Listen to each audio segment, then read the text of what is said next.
menyebabkan semua produk nanti ini jadinya pro kontranya tinggi. Iya, betul. Karena dari hulu sudah ada yang disimpulkan konspirasi itu, ini nanti semua produk-produknya itu akan ada protes dari masyarakat.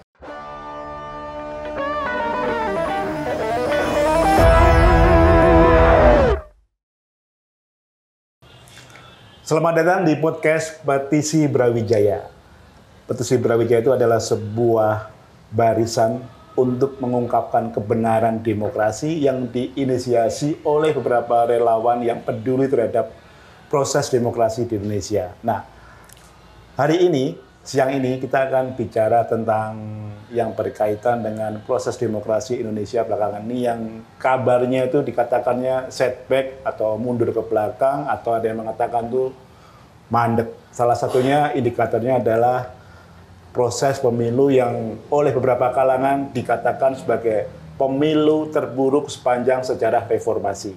Nah, kali ini kita akan bicara pengungkapan kebenaran yang dilakukan oleh kelompok masyarakat sipil maupun oleh koalisi 01 dan 03. Itu tentang hak angket yang saat ini terjadi tarik-menarik kontroversi antara pendukung dan penentangnya. Hadir bersama saya adalah Bung Budianto Tarigan, seorang penggiat demokrasi, seorang mantan aktivis juga. Selamat datang Bung Budianto.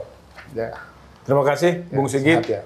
Mereka, Anda mencermati fenomena-fenomena belakangan ini yang berkaitan dengan hak angket. Oke. Kalau bicara soal hak angket, kita mulai dulu dari hulunya pemilu. Oke, siap. Terbagi ke dalam 3 tahap. Pertama, sebelum pencoblosan, termasuk kampanye. Kedua, pas penghitungan suara setelah pemilu. Ketiga, nanti adalah pengumuman pemenang dan pelantikan presiden. Ya. Dari hulu sebenarnya rasa keadilan masyarakat itu sudah tercederai. Di mana tuh tercederainya itu? Terutama ada perubahan yang sangat tidak lazim. Beberapa minggu sebelum pendaftaran Capres-Cawapres peserta pemilu 2024, di konstitusional kita, di Mahkamah Konstitusi terjadi perubahan. Poinnya adalah Majelis Konstitusi merubah syarat umur Capres-Cawapres. Yang tadinya tertulis 40 tahun, ternyata ada kelompok masyarakat mengajukan gugatan dan dikabulkan oleh MK. Tapi itu kan proses demokrasi juga. Betul. Secara formal ya. Itu proses demokrasi. Tapi tetap saja rakyat bertanya, ada apa kok menjelang pelaksanaan pemilu ini ada perubahan yang signifikan dan rasa keadilan masyarakat itu termemori atau terbentuk. Ini pasti ada kepentingan. Kok tiba-tiba berubah? Kepentingan siapa itu? Kalau saya menyimpulkan bahwa kepentingan yang memakai putusan itu. Yang menerima manfaat dari keputusan itu berarti? Iya dong. Ya. Jadi kalau boleh saya simpulkan, Gibran ya, anaknya Pak Jokowi ya, Iya. yang memanfaatkan dengan baik kesempatan atau celah konstitusi itu untuk memajukan diri sebagai cawapres. Nah, prosesnya itu yang dilihat masyarakat itu menjadi sebuah konspirasi. Hati-hati loh, konspirasi. Ya, betul. Kong kali kong. Kong kali kong. Konspirasi ini menyebabkan semua produk nanti ini jadinya pro kontranya tinggi. Iya, betul. Karena dari hulu sudah ada yang disimpulkan konspirasi itu, ini nanti semua produk-produknya itu akan ada protes dari masyarakat. Itu sebelumnya. Salah satu itu. Yang kedua adalah, itu yang paling pokok juga, Bung Sigit. Presiden sebagai kepala negara dan panglima tertinggi, Presiden itu sebagai kepala negara, kepala pemerintahan sekaligus panglima tertinggi angkatan bersenjata. ASN juga. ASN juga. Ini karena beliau kita anggap, masyarakat sebagian besar menganggap ini cawe-cawe. Bahkan beliau sendiri mengakui, bisa loh saya kampanye dan berpihak. Hati-hati loh. Bisa kampanye dan berpihak. Kalau kita lihat undang-undang, bisa kampanye, iya. Tapi konstruksinya itu nggak berhenti di situ aja. Dia bicara, ada Panglima TNI, dan ada Menteri Pertahanan. Dan ikut jadi kontestan di situ. Ini salah satu juga yang membuat pelaksanaan pemilu kali ini sangat tidak legitimit di mata masyarakat. Legal, tapi tidak legitimit. Hati-hati loh. Legal, tapi tidak legitimit. Sehingga produknya ini ya begini. Jadi haram. Semua ini ada dianggap konspirasi. Ya, jadi kalau ada yang mengatakan bahwa proses pemilu kali ini tuh brutal, ugal-ugalan, Anda setuju nggak? Kita bisa berkesimpulan seperti itu. Karena itu yang ngomong kan bukan kontestan politik yang ngomong. Ya, itu tadi Bung. Dari hulu udah bermasalah. Semua instrumen kekuasaan sepertinya digunakan untuk memenangkan pasangan tertentu yang kebetulan presiden dengan semua pernyataannya dan dihubungkan bahwa putranya maju. Ini membuat sebuah apa istilahnya, suasana batin, suasana psikologi masyarakat ini pasti nggak adil. Padahal sumpah beliau sebagai presiden atau sebagai wakil presiden dulunya berlaku seadil-adilnya untuk bangsa ini. Dia pilih semua golongan. Nggak fair dong kalau dia bilang boleh dong saya kampanye dan memihak, dan ditambah lagi pernyataan kita juga kok, keluarga kita juga. Itu Bung, itu satu. Kedua tadi itu setelah pas proses penghitungan, ini juga terjadi masalah yang sangat-sangat di luar akal sehat. Contohnya gimana tuh? Ini by design. Ya. By design itu kan sebuah planning politik. Ini kita bisa lihat bagaimana lembaga survei dan kekuatan-kekuatan sipil yang digunakan untuk membuat framing kebenaran, sehingga framing kebenaran yang menurut mereka itu susun berdasarkan kepentingannya dianggap sebuah kebenaran. Bahaya ini. Ya. Diarahkan untuk nanti pasangan 02 contohnya nih akan mendapat suara 58%. Quick count juga pada hari H udah semua merilis semua hasil survei dan quick count-nya seperti itu. Sebenarnya Bung, pertarungan ini kalah menang biasa. Tapi ketika terjadi yang tadi itu udah cacat dari awal ini, masyarakat itu punya rasa keadilan sendiri. Nggak bisa dibodohin. Rasa keadilan pribadi-pribadi dan jadi sekelompok dan terjadi mengkristal ini, sehingga hari ini KPU dengan segala ininya membuat suasana ini tambah gaduh. Contoh nih, Sirekap bermasalah. Ada isu servernya KPU itu Di luar negeri. di luar negeri, bahkan diakui oleh KPU bekerjasama dengan Alibaba. Pemilu sebelumnya nggak ada isu-isu yang seperti ini. Makanya kalau ada tadi mengatakan pemilu kali ini adalah sejarah paling buruk dalam sejarah reformasi atau brutal, bisa dimaklumi. Memangnya seperti itu kondisi realnya. Nah, itu 3 tahapan itu. Nah, sehingga Bung, kalau dari awal udah dianggap nggak legitimate, semua nanti produk ini pasti nanti ini ada goncangan. Pada goncangan. Nah, itulah makanya jangan main-main dengan suara rakyat. Kalau kita percaya itu, suara rakyat itu adalah, maaf nih, suara Tuhan, ya jangan main-main dengan suara ini. Tapi mereka juga klaim mendapatkan suara rakyat loh. 62,2%. 58%. Versi Kompas. 58% suara rakyat. Suara rakyat. 62,2% hasil survei Kompas bahwa rakyat setuju hak angket. Berarti lebih tinggi dari... Lebih tinggi dari itu kalau kita pakai legitimasi data itu. Kalau kita compare ini ya.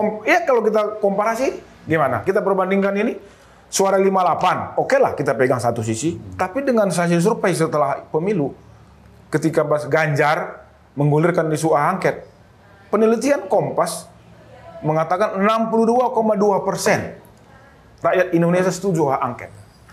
Berarti kalau kita bedah sedikit nih data nih ya, kalau suara Ganjar 17, suara Anies 25 ya, kalau nggak salah ya, jadi kan 37, betul ya? Berarti kalau 37 kurangi 62 masih ada sekitar 25 ya. Itu mungkin suaranya dari 58 itu ya. Bisa jadi. Iya kan, kalau dikurangin kan, ya nggak? Ya. Kalau hitungannya seperti itu. Iya, iya kan, kalau kita breakdown gitu loh Iya. ya. Oke, sekarang soal angket ini kan memang kayaknya tarik-menarik ya. Jadi yang dimulai oleh Mas Ganjar pada saat itu, yang memang ditujukan untuk bagus sih tujuannya. Jadi kita mengkanalisasi biar tidak anarkis. Ya kan, betul. Karena lembaga-lembaga yang sudah ada, lembaga-lembaga pemilu, itu sudah tidak, seperti Bung Budian tadi bilang, sudah tidak legitimate lagi di masyarakat. Ya, dari MK, Bawaslu, KPU, semua dalam tanda kutip ada handicapnya gitu. Ya, apapun sekarang ini produk mereka sudah tidak betul nggak digubris lagi masyarakat, udah nggak dipercaya lagi. Ya, itulah. Jadi begitu terjadi permasalahan dalam pelaksanaan dan penyelenggaraan pemilu, dalam kondisi sekarang itu yang bergulir kan dua. Satu, hak angket di parlemen, DPR. Kedua, secara hukum konstitusional, gugatan di MK. Ini ada dua saluran. Semuanya sah. DPR dengan hak politik dan hak konstitusionalnya berhak untuk mengadakan hak angket di DPR untuk menanyakan semua pihak atau para pihak yang berhubungan dengan pelaksanaan penyelenggaraan pemilu 2024 untuk dimintai keterangan. Hak angket ini sepertinya di DPR sudah mulai bergulir. Tapi kesimpulan saya, ini masih ada, kalau saya mengatakan ini agak pelambatan nih. Ya, jalannya berliku kayaknya. Jalannya terjar berliku, ya namanya ini proses politik. Banyak kelokan. Dan saya anggap, maaf nih ya, Mas Sigit, Partai Demokrasi Indonesia Perjuangan ini salah satu kekuatan real yang harus mempelopori dan serius dan konsisten untuk melaksanakan angket ini. Ya, mestinya dia bisa menjadi lokomotif ya. Iya dong. Ya. Nah, dia harus menjadi lokomotif kekuatan untuk menggulirkan dan melaksanakan hak angket ini. Menurut Bung Budianto gimana tuh kok? Kayaknya PDIP sendiri kan walaupun statement dari sekjennya sudah, ya mereka akan maju. Tapi publik itu masih meragukan gitu. Kayak masih meragukan kenapa dari PDIP itu nggak secara tegas meng-highlight gitu. Oke, ya kita maju gitu. Dengan schedule pasti gitu. Kenapa itu kayak gitu? Kalau saya masih percaya Mbak Mega ya. Bu Mega sebagai Ketua Umum PDIP, saya masih percaya beliau seorang negarawan yang sangat memikirkan bangsa ini ke depan. Cuman Bung Sigit, mungkin kesan yang kita tangkap ini ada pelembatan, ada jalan terjal ini tadi. Hitung-hitungan kalau saya boleh mengatakan, hitung-hitungannya mungkin Mbak Mega itu kalau bendera dia udah kibarkan, dia nggak bakal mundur, dan hitungan dia harus cermat dan tepat waktu. Mas Ganjar itu menggulirkan hak angket, saya rasa itu nggak mungkin dia nggak ada koordinasi atau konsultasi dengan semua pihak, terutama Mbak Mega. Saya percaya itu. Ketika Mas Ganjar menggulirkan itu, saya anggap Mbak Mega minimal tahu Mas Ganjar mengajukan hak angket ini atau alasannya juga berarti. Dan segala alasan dan segala proses ini Mbak Mega pasti udah paham. Kan beliau juga kan bukan kemarin sore. Dia ini politisi tangguh dan udah lama. Dan saya anggap hak angket ini masih bisa diharapkan, tapi dengan catatan faktor subjektif di DPR ini harus terus dipelopori oleh kekuatan real, terutama partai politik PDI. Tapi juga harus didorong oleh kekuatan masyarakat sipil di luar. Ini harus saling mengontrol nih. Saya anggap hari ini kejadian ini, Bung Sigit, sedikit banyaknya itu merupakan juga hak persoalan itu di partai politik. Ya. Tapi kalau mengingat timeline waktu ya, saya kurang begitu paham soal masa sidang DPR. Dan untuk menggulirkan hak angket itu kan katanya harus bertahap juga kan, nggak ujuk-ujuk gitu tiba-tiba langsung jadi diputuskan manggil-manggil ya. Ini kembali lagi kepada niat dan komitmen. Niat dan komitmen anggota Dewan 1,5 bulan masa sidang ini bisa selesai loh. Hak angket Senturi, hak angket KPK nggak lama. Berapa lama dulu itu ya, kurang lebih ya? Kurang lebih 2 bulan. Oh, 2 bulan udah cukup ya? Cukup. Untuk memanggil para pihak itu udah cukup? Oh cukup. Ketika DPR dengan serius memanggil semua pihak yang dianggap penting dan perlu diminta keterangan, harus hadir dong. Ya. Saya belum pesimis hak angket, Bung Sigit. Cuman yang perlu dikawal. Ini kerja kita sebagai sebuah bangsa. Ini kita kawal juga teman-teman DPR biar lebih serius dan bisa lebih melihat ini sebagai kepentingan bangsa. Ya karena kalau saya melihat gini kan ya, sebenarnya publik itu kurang peduli dengan kontennya apa, substansinya apa. Tapi yang penting publik itu pengen tahu kapan kejadiannya, itu aja sekarang. Betul nggak kayak gitu? Memang kelihatannya saya lihat ini rakyat menunggu kapan hak angket ini dilaksanakan. Ya. Mungkin kontennya juga orang juga mungkin udah nggak terlalu aware tanya. Ya paling sekitar pemilu dan pelaksanaan pemilu. Begini Bung Sigit, kalau transparansi nggak dilaksanakan soal pemilu ini, hati-hati. Ini rakyat ini akan bergerak dengan sendirinya, dengan hukumnya, dengan elannya itu, dengan gerak ritme rakyatnya. Ini nanti malah kosnya lebih besar nanti. Ya, jadi secara ini ya, saya bisa simpulkan, Bung Budianto tuh masih optimis ya, hak angket ini akan terlaksana ya. Saya masih optimis. Ya. Saya masih optimis. Dan PDIP juga akan segera memberikan kepastian jadwal. Ya. Oh iya, kalau hak angket ini di DPR sana nggak berjalan, ini hukumannya berat untuk partai politik loh. Ya. Karena bagaimanapun semua ini adalah urusannya partai politik terutama. Calon presiden, semua pemimpin, semua digodok di partai politik kok. Salah satu fungsi partai itu kan ya itu. Rekrutmen, distribusi kader apa segala itu, kan partai politik. Termasuk Jokowi ini kan kader partai politik. Iya, betul. Jadi kalau hak angket terutama PDIP tidak menyambut dan tidak melaksanakan hak konstitusi dengan baik, wah ini rakyat ini bisa. Ya.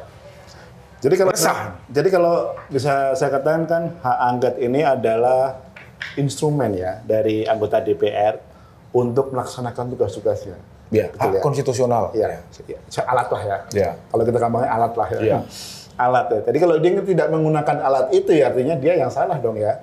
Karena banyak tuntutan, desakan, himbauan, terus keprihatinan dari masyarakat sipil untuk agar DPR yang dalam hal ini stakeholder-nya adalah partai politik itu melaksanakan hak angket. Ini apalagi zaman digital ini kan, media sosial ini kan udah sangat masif ini.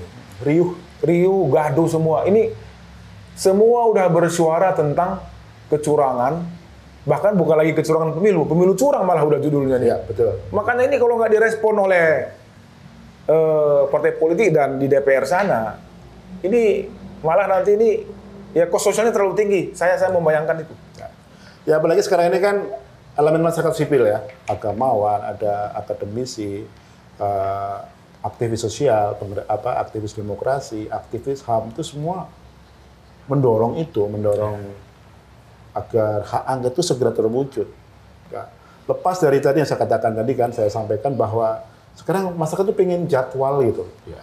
Substansi oke lah, itu urusan kalian lah. Yang penting itu ada keterbukaan di sini dulu. Betul nggak kayak gitu? Iya, justru itu harus transparansi. Ini Bung Sigit, hak angket ini baik buat semua. Baik yang kita katakan pihak yang kalah, pihak yang menang, terutama masyarakat luas. Yang kalah bisa menerima dengan legowo, istilahnya, dengan apa yang diuraikan di DPR sana, nanti di hak angket sana. Yang menang pun, kalau ini sudah diakui dan diterima sebagai berita negara istilahnya, produk dari lembaga negara, legislatif, semua pihak harus menerima. Tercatat dalam sejarah. Tercatat dalam sejarah. Sehingga pemerintahan yang baru ini juga merasa dia itu menang terhormat dan legitimate tadi. Justru kita beruntung kalau harapan masyarakat itu masih berharap hak angket itu murni dilaksanakan. Terlaksana. Masih beruntung kita. Tapi juga ada anggapan begini loh, labeling terhadap kelompok sipil nih, ya kan, yang mendorong hak angket, katanya partisan gitu loh. Kok saya pikir kok partisan ya, karena mereka bukan kontestan politik ya. Justru kata partisan itu malah, ya partisan itu kan yang berpartisipasi kan. Ya masyarakat umum, rakyat memang harus berpartisipasi untuk demokrasi negaranya. Ya, betul. Justru kita balik. Saya bersyukur kepada gerakan masyarakat sipil, terutama relawan dan kelompok-kelompok sivitas akademika hari ini sebagai benteng etika dan moral, menyuarakan mereka dengan lantang masih care mereka, masih tanggap respon terhadap situasi ini. Ya. Artinya mereka ini menyuarakan ini nggak ada macam-macam. Mungkin partisan itu konteksnya mereka pendukung salah satu paslon gitu. Loh, kalau mendukung salah satu paslon itu, ini yang dipilih kepala negara loh. Semua rakyat itu kan ikut memilih. Ya, betul. Jadi ini nasib bangsa loh Mas. Bukan nasib partai tok atau bukan nasib cuma seorang Ganjar atau Anies, enggak. Atau nasib seorang Mas Prabowo, bukan. Ini demokrasi ini buat kita semua. Kalau kita masih percaya demokrasi ini bisa menjadi alat atau sarana untuk menuju kesejahteraan sosial, ya mari kita sama-sama. Jangan saling menuduh. Bahkan ada yang bicara, apa sih yang mau diangketkan, orang selisih suara cuma 50 juta. Bos, ini bukan soal suara 50 juta atau berapa. Ini soal rasa keadilan masyarakat terhadap pelaksanaan pemilu 2024. Itu dia. Ya. Saya setuju itu ya. Cuman ada juga sekarang ini kan ada kekhawatiran hak angket itu kan mandek. Jadi, betul nggak sih? Kekhawatiran itu ada kan? Ya mungkin ada yang optimis, ada yang pesimis. Kekhawatiran itu pasti ada, apalagi indikasi-indikasi untuk menghalangi angket itu kan secara ini kasat mata kita bisa lihat lah. Kan dari pihak yang merasa terganggu dengan angket juga akan melakukan gerilya politik. Betul. Bisa kita lihat kok. Ya. Pernyataan-pernyataan dari partai politik juga kan ini kan ada yang simpang siur, ada yang masih saling menegasikan. Ini biasa saja. Makanya tadi butuh kekuatan rakyat itu, kekuatan masyarakat sipil, sivitas akademika untuk mengawal ini. Gitu loh. Jadi saya masih percaya Bung Sigit, hak angket ini akan berjalan. Iya, terdengar kabar kan adanya pendekatan-pendekatan terhadap elemen masyarakat itu, agamawan, kemudian tokoh-tokoh masyarakat, tokoh adat, kemudian akademika, supaya mereka itu tidak mendukung hak angket. Betul nggak kayak gitu? Ya ada mungkin upaya ke sana untuk memotong atau menggergaji mereka, biasa lah. Namanya perjuangan kan. Dulu pun waktu zaman penjajahan itu kan ada juga komprador-komprador. Iya betul, komprador. Yang seakan-akan dia ini membela bangsanya, padahal dia tuh jongos dari kepentingan asing yang menjajah kita. Biasa itu dalam perjalanan sejarah bangsa ini tetap aja ada kelas-kelas seperti itu, kelompok-kelompok yang menghambakan dirinya, gitu kan. Biasa itu. Tapi sekarang ini saya lihat juga ada semacam apa ya? Reaksi kemuakan massal terhadap proses politik demokrasi di Indonesia selama Presiden Jokowi ini, ya terutama seperti yang tadi Bung Budianto katakan, mulai dari MK dan turunannya kan sekarang jadi bisa dikatakan cacat etik lah ya. Makanya kemarin waktu para guru besar akademika UGM itu mereka bertemu itu menyuarakan namanya pengadilan rakyat. Menurut Bung Budianto gimana tuh? Nah itu. Awalnya itu kan UGM ya, UGM terus kemarin UI, seruan UI. Iya. Akademika Jabodetabek. Nah, ini kan tadi kan setelah pelaksanaan pemilu ini kan ada dua. Satu, proses politik di DPR itu hak angket. Kedua, gugatan secara hukum di MK. Iya. Ini dua saluran ini, ya silakan berjalan ini. Kalau menurut saya ini nggak usah dihalang-halangi juga, silakan berjalan. Biar kita dalam mengawal proses demokrasi bangsa ini matang. Nah, saya takutkan nanti kalau dua proses ini terlalu banyak dibonsai atau terlalu banyak dimanipulasi, ini nanti rakyat akan membuat persepsi sendiri, kesimpulan sendiri, gerakan sendiri. Ini bahaya. Bahaya. Kenapa bahaya? Ya kalau rakyat sudah nggak percaya lagi lembaga-lembaga formal negara, ketika dia nggak percaya lagi kepada institusi-institusi sipil ataupun termasuk KPU, Bawaslu dan lembaga kepresidenan. Rakyat ini pemegang sah mandat bangsa ini loh. Soekarno Hatta itu proklamirkan bangsa ini atas nama bangsa Indonesia loh.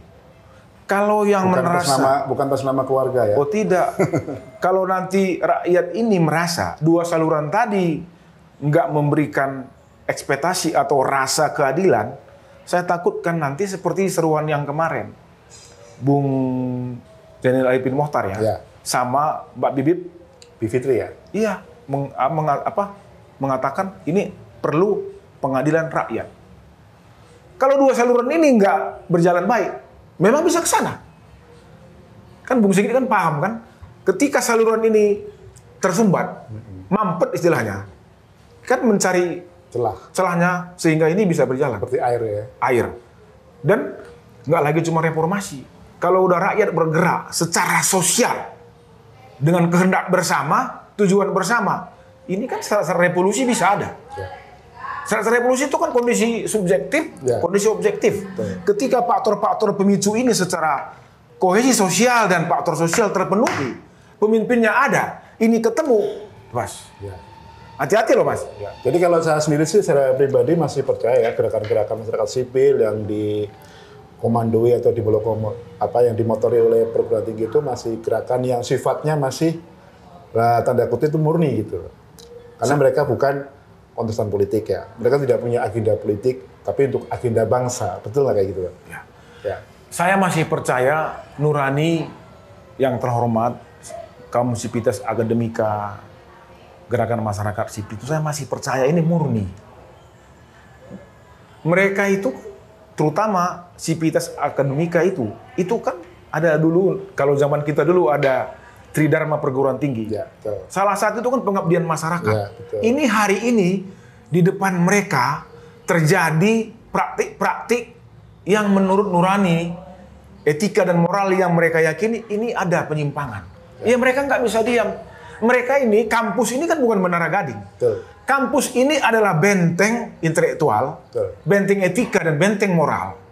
Jadi kalau ini udah bergerak dan menyuarakan itu, kita patut dengan seksama memperhatikan apa sih yang mereka suarakan.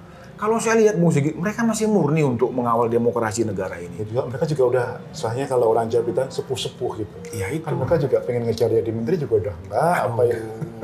Itulah. Makanya ya kalau hari ini Pak Joko Widodo sebagai presiden sekaligus kepala negara harus bijak melihat situasi ini. Kalau menurut saya, beliau itu sedikit lebih mendengarkan aspirasi yang di bawah ini, akar rumput ini. Beliau timbang-timbang. Kalau beliau berpikir secara jernih, hati nurani pasti berbisik bahwa ini ada benarnya ini. Dan memang benar ini. Keresahan ini udah begitu sangat ini nih, masif ini keresahan ini. Jadi Bung Sigit, proses angket di DPR harus berjalan. Proses hukum lewat saluran MK harus berjalan. Biar ini nanti semua sebagai negara demokrasi ini kita lewat jalur-jalur yang tersedia secara konstitusional. Kalau menurut Bung Budianto, format pengadilan rakyat itu nanti mau kayak apa ya? Yang konteksnya kita kaitkan dengan pengawalan hak angket ataupun pengungkapan kecurangan pemilu. Kalau hak angket nggak jalan dan rakyat melihat ini ada permainan-permainan tanda petik curang oleh orang DPR, oleh partai politik yang ada di DPR sana, dan juga di MK secara hukum gugatan yang nanti itu berjalan itu tidak berjalan baik dan tidak memenuhi rasa keadilan masyarakat. Ini rasa keadilan ini kan sangat apa ya saya mengatakan ini abstrak, tapi ini nggak bisa kita ungkapkan. Tapi masyarakat punya rasa sendiri. Rasa ya. Nah, kalau dua saluran ini nanti nggak berjalan dan rasa keadilan masyarakat tidak terpenuhi, bahkan dia lihat ada permainan yang manipulatif, ya nggak tertutup kemungkinan terjadi pengadilan rakyat itu. Rakyat akan bergerak sesuai dengan apa? Ini kalau udah rakyat bergerak, kehendaknya begini, masa kita jadi hukum rimba kan? Atau mungkin kalau saya bayangkan seperti mungkin kita sebagai generasi yang menyaksikan tahun 98 ya, mengalami sendiri lah gitu ya. Kalau waktu kan juga motor gerakan itu adalah perguruan tinggi, Sivitas Akademika, kemudian mahasiswa dan kelompok sipil. Ya. Apakah nanti berpeluang juga seperti penyerbuan ke DPR atau pendudukan di DPR gitu. Iya, ya, itu udah suatu keniscayaan. Ketika itu tadi mampet, tak berjalan, rasa keadilan masyarakat tak terpenuhi, tanda petik ya. Kejadian apa? 98 ya. Sebelumnya juga ada 74 dulu kan. 74. Ini kan peristiwa-peristiwa monumental ini kita anggap ini sebuah pelajaran. Kalau memang kita mau belajar dari sejarah ini, ya silakan para pihak mengambil porsi masing-masing untuk bisa mengelola situasi ini. Hati-hati Mas Sigit, kalau udah rakyat bergerak, ya kan, elemen itu tergabung di dalamnya itu perguruan tinggi, ya mahasiswa dan guru besar sivitas akademika, buruh, tani, nelayan, kaum miskin kota, kaum marhaen, ini kaum agamawan, revolusi dong. Revolusi, kalau istilahnya Bung Sigit revolusi kan, ini bisa terjadi. Makanya kalau bisa kita kelola ini dengan sebuah kecerdasan, ya mari kita sebagai bangsa ngambil peran masing-masing.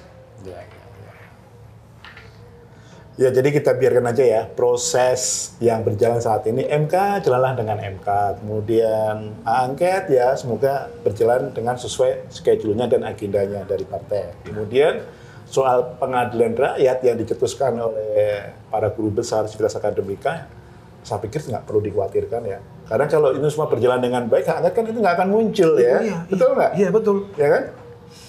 Jadi nggak perlulah kita terlalu apa ya, reaksi berlebih-lebihan gitu loh. Iya, kalau hak angket tadi berjalan secara normal, apa adanya, transparan, begitu juga di MK secara hukum berjalan, gugatan sesuai dengan konstitusi dan undang-undang yang berlaku, saya rasa ini saluran-saluran yang harus kita hargai. Ini nggak perlu dikhawatirkan. Nggak perlu dikhawatirkan. Iya. Jadi dari pembicaraan kita nih, Bung Budianto, apa nih yang ingin Anda sampaikan soal fenomena belakangan ini? Begini, kita sepakat dulu, kita jangan lagi setback ke belakang.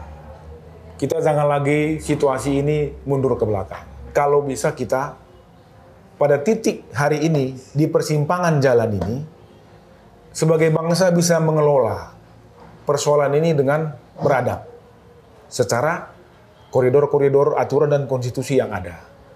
Yang tadi kita katakan itu sampaikan, hak angket berjalan, gugatan secara hukum berjalan. Kalau ini berjalan, nggak ada yang perlu dikhawatirkan. Makanya hati-hati dalam pelaksanaan ini, kita harus memberikan ruang seluas-luasnya. Saya mengatakan begini, saya kembali sedikit ke belakang ya, walaupun tadi kita ini. Tentara, TNI, Polri, sesuai dengan jati dirinya harus netral. Tentara itu kan anak kandung rakyat. Polisi itu kan dari rakyat juga. Tentara kita itu tentara pejuang, tentara nasional.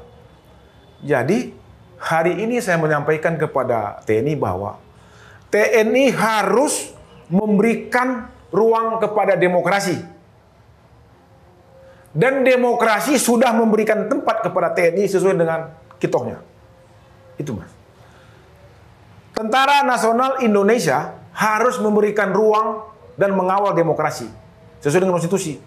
Sebaliknya, demokrasi dan konstitusi telah memberikan tempat yang pas kepada Tentara Nasional Indonesia. Itu. Jadi, dalam situasi ini, disinilah diuji netralitas tentara dalam melaksanakan sebagai politik negara.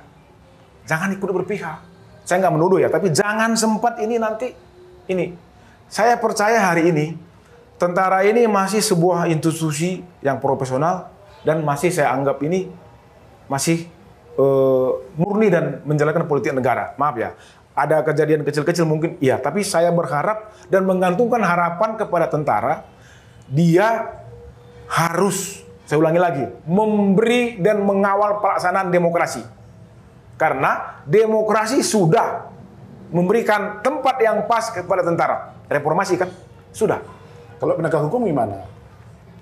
Termasuk penegak hukum. Ya, polisi, kejaksaan. Polisi, kejaksaan. Ini kan semua ada tugas dan fungsinya. Makanya Bung Sigit, kenapa tadi saya spesifik ngomong tentara, biar yang lain juga termasuk ASN, polisi, jaksa, hakim, semua ini juga harus melakukan positioning yang sama. termasuk kepala desa dan perangkatnya, termasuk kepala daerah, apalagi pejabat-pejabat gubernur, pejabat bupati yang kemarin di SK-kan oleh presiden. Ini mestinya ini kan tahu bahwa ini sampai mana dia harus melakukan sebuah tugasnya itu secara administratif. Kalau udah masuk ke ranah politik, apalagi yang praktis soal elektoral, waduh ini bahaya. Indikasi-indikasi ini yang dilihat rakyat, sehingga hasil pemilu itu ditambah lagi dengan KPU juga banyak bermasalah. Ini jadi sebuah distorsi kepercayaan. Itu Mas. Sorry ya, tadi saya agak sedikit menekankan kepada tentara, karena tentara ini saya anggap ini sebuah kekuatan real. Ya. Jadi kalau kondisi sekarang ini kan sebenarnya persoalan itu di penegak hukum sebenarnya. Karena MK itu kan berkaitan dengan yudikatif ya. Mahkamah Konstitusi yang sejak awal sudah masuk angin gitu. Memang ini penegak hukum sekarang di tangan mereka. Tapi kenapa tadi saya ngomong sedikit soal tentara? Karena Mas Jokowi waktu itu bicara di Halim, kiri kanannya itu tentara soalnya. Panglima TNI di situ, Menteri Pertahanan malah di situ. Ini makanya saya sedikit spesifik ngomong masalah Tentara Nasional Indonesia, hati-hati. TNI itu adalah anak kandung rakyat dan dia melaksanakan politik negara. Terima kasih Bung Budianto, kita sudah hampir berapa ya? 40 menit kita ngobrol ya. Mungkin ini kita lanjutkan lagi nanti ya untuk tema yang lain ya. Ya. Saya boleh 3 poin tadi ya? Boleh, silakan. Hak angket harus berjalan sesuai dengan mekanismenya di DPR sana. Betul. Kedua, gugatan secara hukum soal sengketa pemilu udah ada ruangnya di MK, harus berjalan. Rakyat dan seluruh kekuatan sipil society termasuk kampus, mahasiswa, buruh, tani, nelayan, dan elemen-elemen agamawan, tokoh rohani, tokoh masyarakat semua harus mengawal ini. Kita sebagai bangsa harus berpartisipasi mengawal ini. Biarlah ini dikelola dengan instrumen-instrumen demokrasi yang tersedia dan ruang konstitusi yang tersedia. Sehingga ini semua bisa memberikan sebuah pencerahan dan pendidikan politik kepada rakyat dan tidak lagi meninggalkan sakwa sangka dan tuduh-menuduh. Saya kira ini dari saya, Bung Sigit, mudah-mudahan perubahan ke arah yang lebih baik sebagai bangsa ini kita bisa song-song bersama. Terima kasih Bung Sigit. Terima kasih Bung Budianto Tarigan.